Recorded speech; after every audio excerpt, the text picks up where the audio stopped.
भैया हो, हम गायक शशि शुक्ला आप सब भोजपुरिया जनता जनार्दन के पैर छू के प्रणाम करतानी। हमरा आशा न पूरा विश्वास बा कि जेंगा रउरा सब कलाकारन के प्यार दुलार दिले बानी। आज एहू लइका के अपना छोट भाई के प्यार दुलार देहब सबे। यही महंगाई के दौर में रउरा सबके सामने एगो खिचड़ी परोस रहल बानी। अगर आप सबके अच्छा लागी तो जरूर आप प्यार दुलार देहब सबे। और कहे के यही महंगाई पे कि भैया लोग गरीबन के साथ बहुत अत्याचार हो रहल बा, अब ना होई। अब केगा कहले बानी, ध्यान देव सबे। क्या बात है, क्या बात है। अरे हाय देखा के बीच में हिला त जिंदगी खा के आइल बड़े का रे।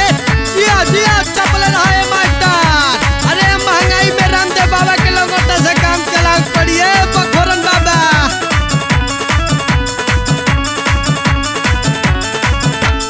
लोटे कर जवा में बन के सांप है महंगाई बाप रे बाप। लोटे कर जवा में बन के सांप है महंगाई बाप रे बाप। लोटे कर जवा में बन के सांप है महंगाई बाप रे बाप। लोटे कर जवा में बन के सांप है महंगाई बाप रे बाप।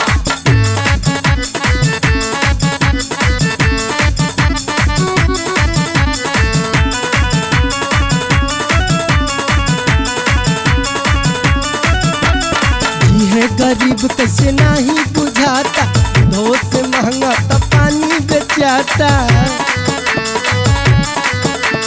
बढ़ गई खर्चा घटत ना रमाई, महंगाई लागे लजियते मुआई।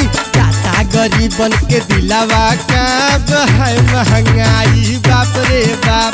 लोटे कर जवा में बन के सांप है महंगाई बाप रे बाप।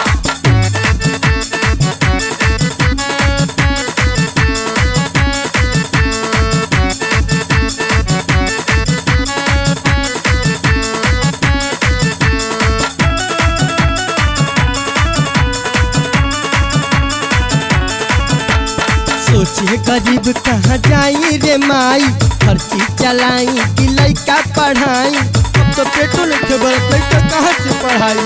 आधा खेत परती बा आधा बहुत, कैसे हो चाली अखरी में मुँह। बनल जिंदगिया में अभिशाप है महंगाई बाप रे बाप। लोटे कर जवा में बन के सांप है महंगाई बाप रे बाप।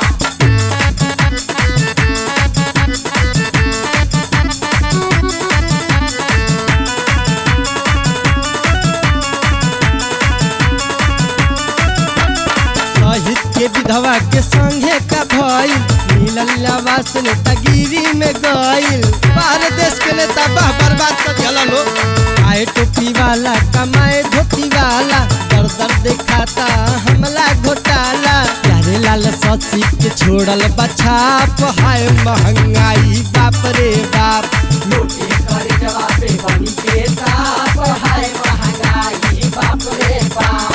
ले लिहल मोदी जी दिया बाबा जी के ठुल्लू।